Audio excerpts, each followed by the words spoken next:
قرآن نے جس چیز کو منسوخ کیا وہ ہے کیا ہے کہ تحویل یعنی قبلہ ہے، قبلہ کو منسوخ کیا، اور اس کا بیان یہ ہے کہ رسول کریم رؤوف الرحیم صلی اللہ علیہ وسلم جب ہجرت کر کے مدینہ منورہ تشریف لائے تو مدینہ پاک میں زیادہ تر یہودی تھے اہل کتاب۔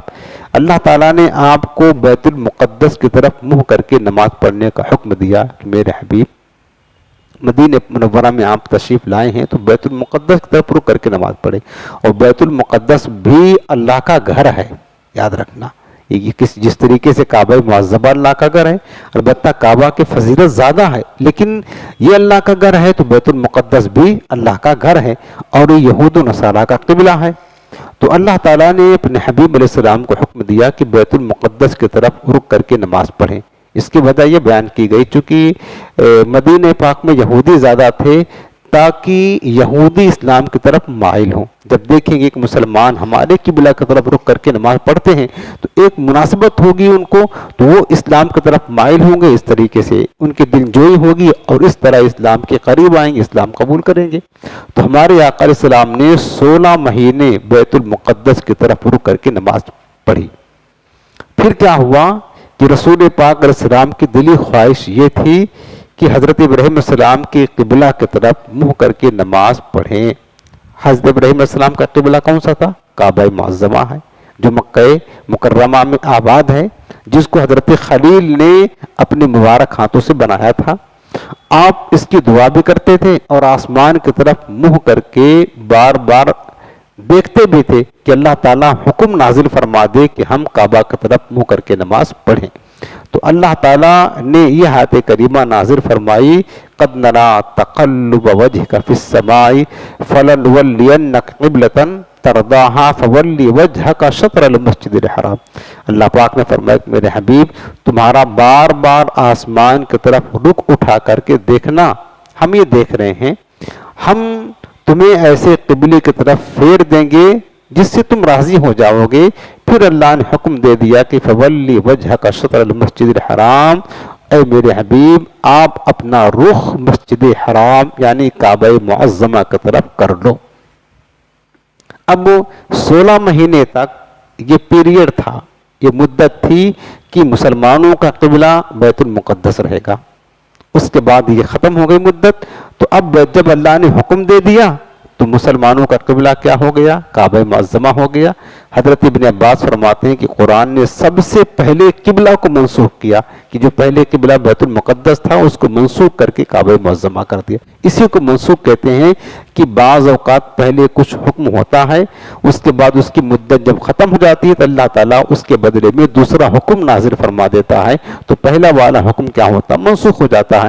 پہلے حکم تھا جب سرکار مدینہ طیبہ تشریف لائے کہ 16 مہینے تک بیت المقدس کی طرف رخ کر کے نماز پڑھے۔ جب یہ 16 مہینے پورا ہو گیا تو اللہ نے نیا حکم نازل فرما دیا کہ نہیں، اب جو ہے نا کعبہ کی طرف رخ کر کے نماز پڑھیں، جو مسجد حرام ہے۔ اور جو پتہ ہی چلا کہ پہلا جو کعبہ تھا مطلب قبلہ تھا بیت المقدس، وہ ہو گیا منسوخ، چونکہ اس کی مطلب مدت ہو گئی ختم۔ جب ہمارے آقا علیہ السلام نے بیت المقدس سے رخ پھیر لیا اور کعبہ معظمہ کی طرف کر لیا، اس وقت یہودیوں نے اعتراض کیا کہ ان کو ان کے پہلے قبلے کی طرف سے کس چیز نے پھیر دیا، کیوں ایسا کیا انہوں نے کہ پہلے تو ہمارے قبلے کی طرف رخ کر کے نماز پڑھتے تھے اور اب جو ہے نا وہ بیت المقدس سے رخ پھیر کر کے کعبہ معظمہ کی طرف نماز پڑھنے لگے۔ تو اس موقع پر یہ آیت کریمہ نازل ہوئی، اللہ پاک نے فرمایا کہ وَلِلَّهِ الْمَشْرِقُ وَالْمَغْرِبُ، مشرق و مغرب جو سمتیں ہیں یہ سب تو اللہ کی ہیں۔ فَأَيْنَمَا تُوَلُّوا فَثَمَّ وَجْهُ اللَّهِ، تو تم جدھر بھی رخ کرو گے اسی طرف اللہ کی رحمت متوجہ ہے۔ تو یہ سب کچھ اللہ کا ہے اور اللہ جدھر چاہے اپنے بندوں کو رخ کر کے نماز پڑھنے کا حکم عطا کر دے۔ یہ آیت کریمہ کا شان نزول یہ بھی بیان کیا گیا ہے۔ معلوم ہوا کہ قبلہ کی سمت معلوم نہ ہو سکے تو تحبی یعنی غور و فکر کرے، جس طرف دل جمے کہ خانہ کعبہ ایسی سمت ہے اسی طرف منہ کر کے نماز پڑھ لے۔ یعنی حکم شرعی یہ ہے کہ اگر ہم کسی ایسی جگہ پر پہنچ گئے، ہمیں نماز پڑھنا ہے لیکن پتہ نہیں کہ کعبہ شریف کس طرف ہے، کس سمت ہے، اب ہمیں حکم یہ کہ اگر کوئی بتانے والا ہے، کوئی نشانی ہے جس سے معلوم ہو سکتا ہے کہ ہاں وہ بتا دے، جیسے کہ آج کے دور میں انٹرنیٹ ہے، اگر اس سے معلوم ہو سکتا ہے تو اس سے معلوم کر لیں، یا کوئی انسان موجود ہے وہ بتا سکتا ہے تو اس سے معلوم کر لیں، لیکن کوئی صورت نہیں ہے، کوئی صورت نہیں، نہ کوئی بتانے والا ہے، نہ انٹرنیٹ ہے ہمارے پاس کہ ہم جو ہے نا نیٹ کے ذریعے سے سمت قبلہ معلوم کر لیں۔ اب ایسی صورت میں حکم شریعت یہ ہے کہ انسان اپنے دل میں غور و فکر کرے کہ کعبہ کس طرف ہوگا، ادھر ہوگا، ادھر ہوگا، ادھر ہوگا، جدھر اس کا دل جمے کہ نہیں کعبہ ادھر ہی ہے، بس اسی طرف رک کر کے نماز پڑھ لے۔ یہ حکم شرع ہے۔ اب نماز پڑھنے کے بعد میں پتا چلا کہ ہم نے جدھر رک کر کے نماز پڑھا تھا وہ تو کعبہ تھا ہی نہیں، وہ تو غیر کعبہ کی طرف نماز پڑھا تھا، تو حکم شریعت یہ ہے کہ اس کی نماز ہو جائے گی، دوبارہ دہرانے کی ضرورت نہیں ہے، لیکن تحری کر کے، تحری کہتے غور و فکر کر کے نماز پڑھے گا تب نماز ہوگی، اور ایسے ہی بغیر غور و فکر کیے، بغیر معلوم کیے نماز جدھر مرضی چاہے شروع کر دیا، اور بعد میں پتا چلا کہ قبلہ کی طرف نماز نہیں پڑھی، تو اب ایسی صورت میں نماز نہیں ہوگی۔ تحری کر کے نماز پڑھے گا تو جا کر کے اس کی نماز ہوگی، اگرچہ غیر قبلہ کی طرف رک کر کے نماز پڑھا ہے۔ یہ مسئلہ ہمیں وہاں کام آئے گا جہاں پر جو ہے نا ہم ایسی صورت میں سمت قبلہ معلوم نہ ہو سکے کسی بھی صورت میں، تو ہمیں تحری کر کے نماز پڑھنے کا حکم ہے، تو نماز پڑھیں گے تو نماز ہو جائے گی۔ اس کے بعد اگلی آیت کریمہ آیت نمبر 116، وَقَالُوا اتَّخَذَ اللَّهُ وَلَدًا سُبْحَانَهُ، اور مشرکوں نے کہا کہ اللہ نے اپنے لیے اولاد بنا رکھی ہے۔ کیا کہا مشرکوں نے؟ اللہ نے اتخذ اللہ ولدا، اللہ نے اپنے لیے اولاد بنا رکھی ہے۔ سبحانہ، اللہ پاک فرماتا ہے وہ تو پاک ہے، اولاد سے اللہ تعالیٰ کی شان کیا ہے؟ پاک ہے۔ لم یلد ولم یولد، نہ وہ کسی کا باپ ہے نہ کسی کا بیٹا ہے، اولاد سے رب العالمین پاک ہے۔ بل لہ ما فی السماوات والارض، بلکہ حقیقت یہ ہے کہ اسی کی ملک ہے جو کچھ آسمانوں میں ہے، جو کچھ زمین میں ہے، سب کا مالک حقیقی کون ہے؟ اللہ تعالیٰ ہے۔ کل لہ قانتون، سب کے سب اس کے حضور گردن جھکائے ہوئے ہیں۔ یہ آیت کریمہ کا شان نزول یہ ہے کہ تفسیر تبیان القرآن میں لکھا ہے کہ یہودیوں نے کہا تھا کہ حضرت عزیر علیہ السلام اللہ کے بیٹے ہیں، وقالت الیہود عزیر ابن اللہ، حضرت عزیر پیغمبر ہیں، 100 سال اللہ نے ان کو نیند عطا فرما دی، 100 سال کے بعد جب زندگی ملی تو یہودی بولے تو اللہ کے بیٹے ہیں، اور عیسائیوں نے کہا تھا کہ حضرت مسیح اللہ کے بیٹے ہیں، وقال النصارى المسیح ابن اللہ، عیسائیوں نے کیا کہا کہ حضرت مسیح یعنی عیسیٰ علیہ السلام اللہ کے بیٹے ہیں، اور مشرکوں نے کہا تھا کہ فرشتے اللہ کی بیٹیاں ہیں۔ فرشتے کیا ہیں؟ الملائکۃ بنات اللہ، فرشتے اللہ کی بیٹیاں ہیں۔ یعنی یہ تینوں گروہ مشرکین کی، یہودیوں کی، نصرانیوں کی، ان تینوں نے اللہ کے لیے اولاد ثابت کیا۔ اللہ کے لیے کیا ثابت کیا؟ یہودیوں نے بھی اللہ کے لیے اولاد ثابت کیا، نصرانیوں نے بھی اور مشرکوں نے بھی ثابت کیا۔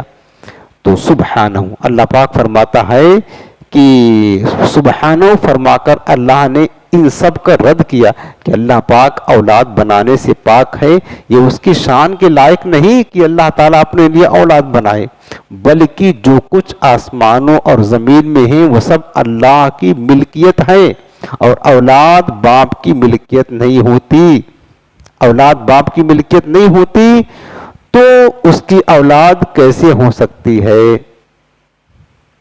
اب یہاں پر جو بات بتائی جا رہی ہے کہ دیکھیں، جو انہوں نے کہا کہ عزیر علیہ السلام اللہ کے بیٹے ہیں، حضرت عیسیٰ اللہ کے بیٹے، معاذ اللہ فرشتے اللہ کے بیٹے ہیں، تو اللہ پاک فرماتا ہے جو کچھ بھی آسمان و زمین میں ہے نا وہ سب اللہ تعالیٰ ان تمام چیزوں کا مالک ہے، ان تمام چیزوں کا مالک ہے، اللہ کی ملکیت ہے۔ حضرت عزیر بھی اللہ کی ملکیت میں ہیں، حضرت عیسیٰ بھی اللہ کی ملکیت میں ہیں، حضرت اور تمام ملائکہ بھی اللہ کی ملکیت میں ہیں۔ تو جو اللہ کی ملکیت میں ہیں وہ اس کے لیے اولاد نہیں ہے، کیونکہ جس طریقے سے ایک باپ ہوتا ہے بیٹا ہوتا، اب ہمارا بیٹا ہماری اولاد، ہماری اولاد ہماری ملک نہیں ہے، یاد رکھنا ہم اس کے مالک نہیں ہیں، ہم اس کے مالک نہیں ہیں۔ اللہ تعالیٰ کے لیے اگر یہ ہستیاں حضرت عزیر، حضرت عیسیٰ اور ملائکہ اللہ کے بیٹے ہوتے یا فرشتے اللہ کی بیٹیاں ہوتی تو اللہ کے ملک سے خارج ہوتی، کیونکہ بیٹا اپنے باپ کی ملکیت نہیں ہوتا ہے، اولاد اپنے باپ کی ملکیت نہیں ہوتا ہے، جبکہ حقیقت یہ ہے کہ یہ ساری چیزیں اللہ کی ملکیت ہیں۔ جب اللہ کی ملکیت ہے تو اللہ کی اولاد نہیں ہے، یہ بتایا گیا کہ اللہ کی اولاد نہیں ہے۔ نیز اولاد حقیقت میں ماں باپ کا جز ہوتی ہے، اور آدمی اپنے جز کا مالک نہیں ہوتا، یاد رکھنا۔ مثلا ہمارا جسم ہے نا، ہمارے جسم میں ہاتھ، پیر، آنکھیں سب کچھ ہیں، یہ سب کچھ ہے، ہم اپنے ہاتھ کا مالک نہیں، یاد رکھنا۔ اللہ نے اس کا مالک تو اللہ تعالیٰ ہے، سر سے لے کر پیر تک ہمارے سارے وجود کا، جسم کا مالک اللہ ہے۔ ہمارے پاس اگرچہ ہے لیکن ہمارے پاس یہ بطور امانت ہے، ہمارا ہاتھ ہمارے پاس امانت اللہ نے استعمال کرنے کے لیے دیا کہ تم ہاتھوں سے مطلب پکڑو، اپنا کام چلاؤ۔ آنکھیں ہمارے پاس ہے لیکن ہم اس کے مالک نہیں ہیں، اس کا مالک کون ہے؟ اللہ تعالیٰ ہے۔ اللہ نے ہمیں آنکھیں دی ہیں بطور امانت کے کہ تم اس کے ذریعہ سے دیکھو۔ پیر ہمارے پاس ہے لیکن بطور امانت کے ہم مالک نہیں ہیں، کیونکہ یہ ہمارے جسم کا ایک جز ہے۔ اسی طریقے سے دیکھیں کہ اولاد جو ہوتی ہیں وہ ماں باپ کا جز ہوتی ہیں، تو اس وجہ سے ماں باپ اپنی اولاد کے مالک نہیں ہوتے۔ نیز اولاد باپ کی مثل اور اس کے جنس سے ہوتی ہے، یعنی جس طریقے سے دیکھیں آپ، انسان کا بیٹا کیا ہوگا؟ انسان ہوگا۔ جنات کا بیٹا کیا ہوگا؟ جنات ہوگا۔ جانوروں کی اولاد جو ہوں گی وہ بھی جانور ہوں گی۔ تو بیٹا جو ہوتا ہے اولاد اپنے باپ کا ہم جنس اور اس کا مثل ہوتا ہے۔ اگر اللہ تعالیٰ کے بیٹا ہوتا یا بیٹیاں ہوتی تو اللہ تو معبود ہے، تو اس کے ہم جنس سے ہوتی تو وہ بھی معبود ہوتی۔ اگر چونکہ بیٹا اپنے باپ کا کیا ہوتا ہے؟ مثل ہوتا ہے، جس طریقے سے انسان کا بیٹا اس کے ہم جنس ہے، اس کا مثل ہے، انسان ہوتا ہے۔ جنات کا بیٹا، جنات کی اولاد، اس کا ہم جنس، اس کا ہم مثل جنات ہوتا ہے۔ اولاد باپ کا کیا ہوتا ہے؟ ہم جنس اور اس کا مثل ہوتا ہے۔ اگر اللہ تعالیٰ کے لیے اولاد ہوتی معاذ اللہ، جس طرح مشرکوں نے دعویٰ کیا، تو پھر وہ بھی معبود ہوتی، کیونکہ اللہ معبود ہے۔ معاذ اللہ، اللہ تو معبود ہے، لیکن اگر اس کی اولاد ہوتی تو وہ بھی الہ ہوتی، وہ بھی واجب الوجود ہوتی، وہ بھی قدیم ہوتی۔ جس طریقے سے اللہ تعالیٰ معبود ہے تو اس کی اولاد بھی اس کا ہم جنس ہو کر کے وہ بھی معبود ہوتی، حالانکہ ایک کے سوا کوئی معبود ہی نہیں ہے۔ واجب الوجود قدیم ذات صرف واحد ہے، وہ اللہ تعالیٰ ہے، بس وہ اللہ تعالیٰ ہے۔ اس وجہ سے اللہ تعالیٰ کی کوئی اولاد نہیں ہے۔ اللہ تعالیٰ لم یلد ولم یولد، اللہ کی شان یہ ہے، نہ اس کی کوئی اولاد ہے، نہ وہ کسی کا باپ ہے، نہ کسی کا بیٹا ہے۔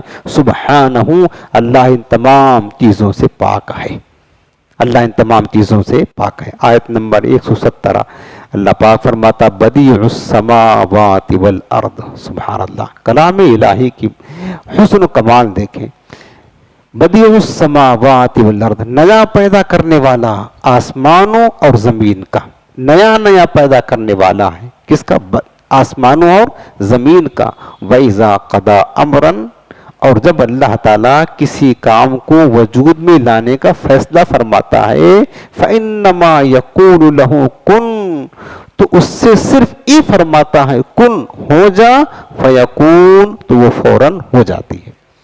سبحان اللہ، یہ اللہ کی شان ہے۔ دیکھو اللہ تعالیٰ کسی چیز کو پیدا کرنے کا ارادہ کرتا ہے کہ فلاں چیز پیدا کرے، تو اس کو کوئی محنت نہیں کرنا ہے، بس کیا فرماتا ہے؟ کن، ہو جا، وہ ساری چیزیں ہو جاتی ہیں جس چیز کا ارادہ کرتا ہے۔ یہ اللہ تعالیٰ کی قدرت ہے، یاد رکھنا۔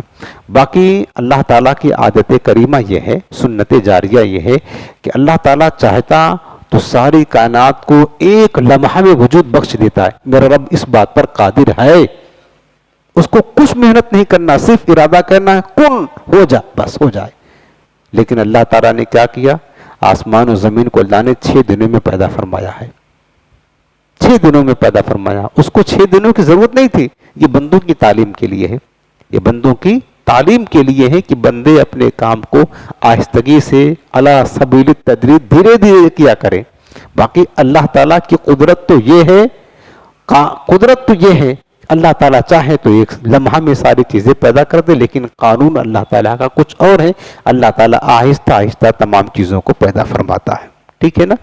اب یہاں پر جو بات بتائی گئی، اللہ کی قدرت کا ذکر کیا گیا. بدی کا معنی ہے کسی چیز کو بغیر کسی سابقہ مثال کے نئے طریقے پر بنانے والا.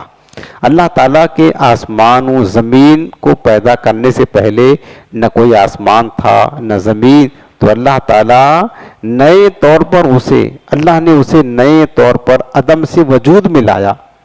پہلے آسمان تھا؟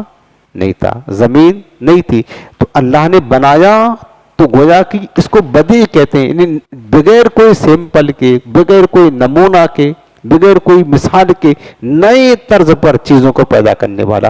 اور اللہ تعالیٰ نے کائنات میں جتنی چیزیں پیدا کی ہیں نا، سب نئی صورت میں پیدا کی ہیں. کیونکہ اللہ نے صورت پیدا کیا، چاند پیدا کیا. کیا اس سے پہلے چاند و صورت تھا؟ نہیں تھا. اگر اس سے پہلے چاند و صورت آسمان و زمین ہوتا تو لوگ یہی کہتے کہ اللہ نے اس کو دیکھ کر کے نقل کر لیا ہے، اللہ نے اس کو دیکھ کر کے بنا لیا. حالانکہ ایسا تو کچھ بھی نہیں ہے. اس سے پہلے نہ کچھ تھا، اللہ نے بنایا. تو یعنی بغیر کسی نمونے کے، بغیر کسی مثال کے، بغیر کسی سیمپل کے اللہ نے ساری چیزیں نئے طور پر پیدا کر دی. اسی کو بدیع کہتے ہیں. بدیع السماوات والارض، یعنی نیا پیدا کرنے والا آسمانوں اور زمین کو. اللہ تعالیٰ تمام مخلوق کے اعتبار سے ہی بدیع ہے، کیونکہ اللہ نے ہر چیز کو خود ہی وجود بخشا. پہلے کسی شے کی مثال موجود نہ تھی. اللہ نے عدم سے وجود میں ہر شے کو بنایا، پیدا کیا. اس محاسبہ سے اللہ تعالیٰ بدیع السماوات والارض ہے.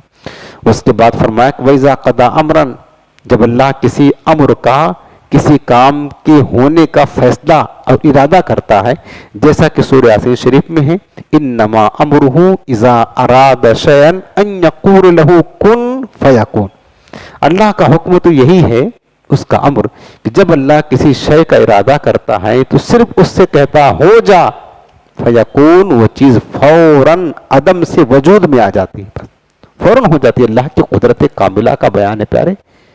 جو چیز پہلے موجود ہی نہیں تھی، جس کا کوئی نمونہ نہ تھا، اس کو اللہ نے پیدا کرنا چاہا تو بس فرمایا کہ ہو جا، وہ چیز فوراً ہو گئی. اس آیت سے اصل مراد یہ ہے کہ ایسا ہونا ممکن نہیں کہ اللہ تعالیٰ کسی شے کا ارادہ فرمائے اور وہ نہ ہو. یہ نہیں ہو سکتا ہے. اللہ تعالیٰ کسی شے کا ارادہ فرمائے اور وہ چیز نہ ہو، یہ نہیں ہو سکتا. بلکہ اللہ تعالیٰ کا ارادہ قطعی طور پر نافذ ہوتا ہے، اور کسی شے کو وجود میں لانے کے لیے اللہ تعالیٰ کو انسانوں کی طرح محنت اور مشقت کی کوئی ضرورت نہیں، بلکہ اللہ تعالیٰ کا اس چیز کے وجود کا ارادہ فرما لینا ہی کافی ہے. محنت نہیں کرنا اللہ تعالیٰ کو، بس ارادہ فرما لے اللہ تعالیٰ کہ یہ چیز کرنا ہے، وہ ہو جاتی ہے. یاد رہے کہ اللہ تعالیٰ کسی بھی کام میں کسی کا محتاج نہیں، یاد رکھنا. اور اللہ تعالیٰ کا مختلف کاموں کے لیے فرشتوں کو مقرر کرنا یہ حکمت ہے، حاجت نہیں ہے. اللہ تعالیٰ چاہے تو ساری کائنات اتنا بڑا نظام عالم تنہا اللہ چلاتا ہی ہے. یاد رکھنا، ساری کائنات کا نظام جو ہے نا، تنہا اللہ تعالیٰ ہی چلاتا ہے.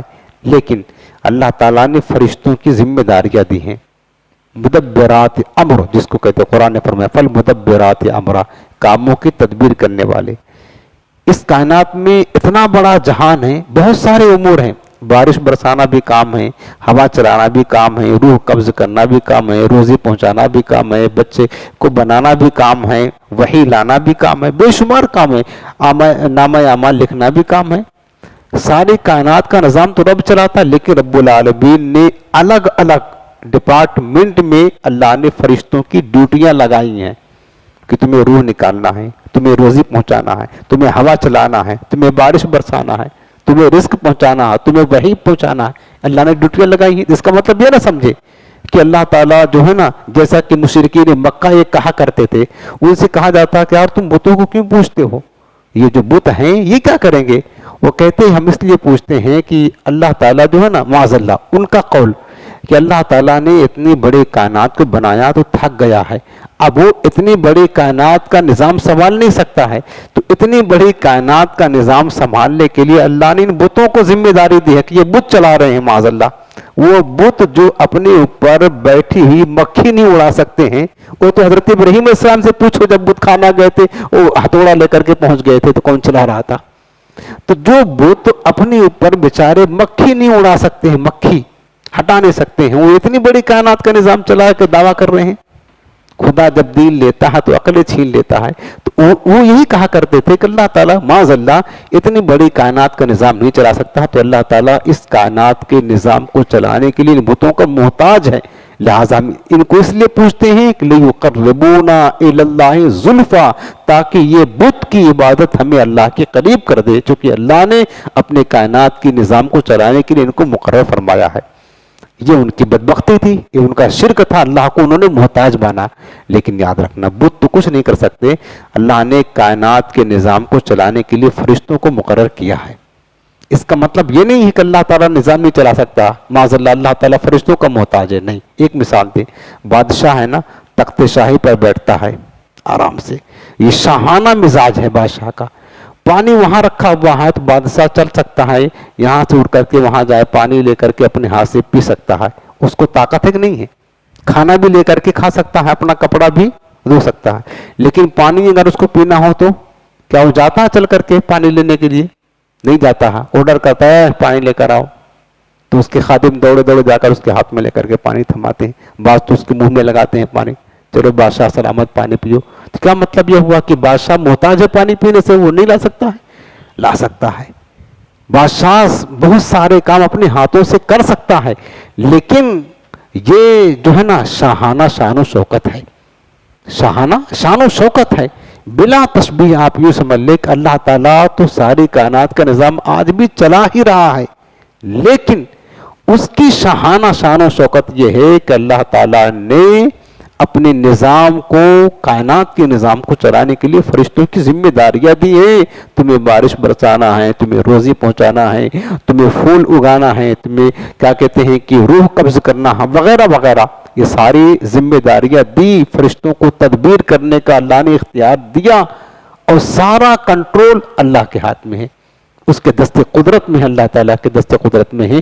تو اس کا مطلب یہ نہ سمجھے کہ اللہ تعالیٰ اپنی کائنات کے نظام کو چلانے کے لیے فرشتوں کا محتاج ہے، نہ، جیسا کہ مشرکین عرب سمجھا کرتے تھے کہ اللہ تعالیٰ بتوں کا محتاج ہے کائنات کا نظام چلانے کے لیے، بلکہ نہیں، بلکہ اللہ تعالیٰ کی شاہانہ شان و شوکت یہی ہے کہ اللہ تعالیٰ چاہے تو بغیر فرشتوں کی ڈیوٹی لگائے سب کائنات کا نظام خود بخود چلے، خود بخود چلے۔ اللہ تعالیٰ نے ہدایت کے لیے انبیاء کو بھیجا ہے، ذریعہ بنایا ہے، یہ دنیا ہے، دارالاسباب ہے۔ اللہ تعالیٰ کیا قدرت نہیں رکھتا ہے، کوئی چاہے ڈائریکٹ اپنے بندوں کو ہدایت دے دے، جس کو دینا ہے اس کے دل میں القاء فرما دے، وہ ہدایت یافتہ ہو جائے۔ انبیاء کو بھیجنے کی ضرورت کیا ہے؟ اللہ تعالیٰ تو قدرت والا ہے نا، چاہے تو بغیر نبی کو بھیجے ڈائریکٹ، جس طرح نبی کے ذریعے سے کسی کو ہدایت دیتا ہے کسی کو نہیں دیتا ہے، تو نبی کے بھیجے بغیر ڈائریکٹ اس کے دل میں بات ڈال دے، وہ مسلمان ہو جائے، مومن ہو جائے۔ لیکن نہیں، اللہ کا نظام ہے، اللہ کا نظام ہے، اللہ تعالیٰ، یہ دنیا دارالاسباب ہے۔ اللہ تعالیٰ اس بات کو پسند نہیں فرماتا کہ دنیا میں رہ کر بندہ اسباب کو چھوڑ کر کے جو ہے نا وہ ڈائریکٹ اللہ کی بارگاہ تک پہنچے۔ اب آپ دیکھیں نا، ایک مثال دے کر بات ختم کرتا ہوں، ایک مثال دے کر آپ پڑھتے ہیں قل هو اللہ احد، سورہ اخلاص، سورہ اخلاص پڑھتے ہیں، فرماتے کیا معنی ہوا؟ قل کے معنی ہوتا ہے میرے حبیب آپ فرما دو، اس کا معنی ہے قل معنی کیا ہو؟ آپ فرما دو، هو اللہ احد، وہ اللہ ایک ہے، وہ اللہ ایک ہے۔ اللہ تعالیٰ اپنے بندوں کو اپنی وحدانیت کا پیغام دینا چاہتا ہے۔ کیا چاہتا ہے؟ اللہ تعالیٰ اپنے بندوں کو یہ پیغام دینا چاہتا ہے نا کہ میرے بندوں میں ایک ہوں، بتوں کو میرا شریک مت ٹھہراؤ، یہ بتانا چاہتا ہے۔ اللہ تو قادر ہے کہ ڈائریکٹ بندوں کو بتا دے، نہیں بتا سکتا؟ اگر نہیں بتا سکتا تو رب ہی کیسا ہے بتائیں تو؟ اگر رب نہیں بتا سکتا تو خدا ہی کون سا ہے، معبود کیسا ہے؟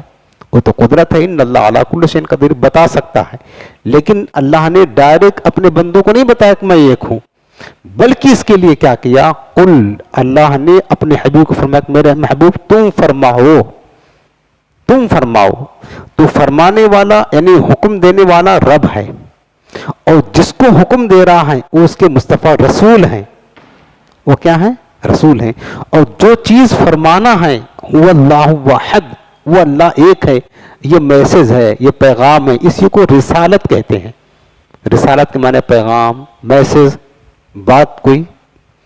یہ رسالت ہے. اس پیغام کو پہنچانے کے لیے اللہ تعالیٰ نے اپنے حبیب کو حکم دیا کہ میرے حبیب تم پہنچاؤ میرا میسج میرے بندوں تک. اور پہنچانا کس کو ہے؟ اللہ کے بندوں کو پہنچانا ہے. اللہ تعالیٰ دینے والا حکم، جس کو اللہ نے حکم دیا وہ اس کے محبوب ہے، رسول ہیں. اور جدھر پیغام پہنچانا ہے وہ اس کے بندے ہیں. اور جو چیز پیغام پہنچانا ہے هو اللہ احد، وہ اللہ ایک ہے. یہ رسالت ہے، یہ پیغام ہے، یہ میسج ہے، یہ پہنچانا ہے. اب آپ بتاؤ میرے عزیزوں، کیا اللہ تعالیٰ اس بات پر قادر نہیں؟ اتنا لمبا چوڑا کرنے کی کیا ضرورت تھی کہ محبوب کو دے، پھر محبوب کو پیغام محبوب لے کر کے بندوں تک جائیں، ان کو بتائیں؟ اللہ ڈائریکٹ بھی کر سکتا تھا، نہیں کیا. کیوں نہیں کیا؟ اللہ تعالیٰ یہی بتانا چاہتا ہے کہ میرے بندوں، جب میں تمہیں اپنی وحدانیت کا پیغام دینا چاہتا ہوں، اپنا کوئی میسج تم تک پہنچانا چاہتا ہوں، تو ڈائریکٹ تمہیں نہیں کہتا ہوں. حالانکہ میں قادر مطلق ہوں، میں چاہوں تو ڈائریکٹ بغیر نبی کے وسیلے کے اپنا پیغام تم تک پہنچا دوں. لیکن میرا طریقہ یہ ہے کہ میں اپنا پیغام، اپنا میسج اے میرے بندو تم تک پہنچانے کے لیے درمیان میں اپنے نبی کا وسیلہ بناتا ہوں، اپنے نبی کو ذریعہ بناتا ہوں. اللہ تعالیٰ وسیلے سے پاک ہے، ذریعے سے پاک ہے، حاجت نہیں اس کو. لیکن اللہ کی یہ سنت ہے کہ میرے بندو، جب مجھے اپنا کوئی پیغام تم تک پہنچانا ہوتا ہے تو ڈائریکٹ نہیں، اپنے نبی کے ذریعے سے تم تک اپنا پیغام پہنچاتا ہوں. تو تمہاری کیا مجال ہے کہ جب تمہیں اپنی کوئی بات مجھ تک پہنچانا ہو، تم تو کمزور ہو، بے بس ہو، تو تم بغیر میرے نبی کے وسیلے کے ہمارے بارگاہ میں ڈائریکٹ منہ اٹھا کر کے آ جاتے ہو. کیسے پہنچا سکتے ہو تم اپنا پیغام میری بارگاہ میں ڈائریکٹ، جب تک میرے نبی کو ذریعہ وصول نہ بناؤ؟ یہ اللہ نے میسج دیا بندوں کو، اللہ نے میسج دیا کہ جس طریقے سے میں اپنا پیغام تم تک پہنچانے کے لیے اپنے نبی کا وسیلہ اختیار کرتا ہوں، جبکہ اللہ محتاج نہیں، اپنے نبی کو ذریعہ بناتا ہوں، تب جا کر اپنا پیغام پہنچاتا ہوں. تو تمہیں بھی چاہیے کہ اپنی کوئی بات جب مجھ تک پہنچانا ہو تو ڈائریکٹ منہ اٹھا کر نہ ادا کرو، میرے محبوب کے وسیلہ لے کر پھر میری بارگاہ میں کوئی چیز پیش کیا کرو، تاکہ میری بارگاہ میں تمہاری دعا قبول ہو جائے. یہ اللہ تعالیٰ کی شان ہے. اللہ ہمیں اس پر عمل کی توفیق عطا فرمائے. وقت کافی ہو گیا، بس آج ہم یہیں پر آیت نمبر 117 تک اپنا درس موقوف کرتے ہیں. انشاءاللہ آئندہ پھر آگے اس کا جاری رہے گا. اللہ تعالیٰ ہم سب کو عمل کی توفیق عطا فرمائے.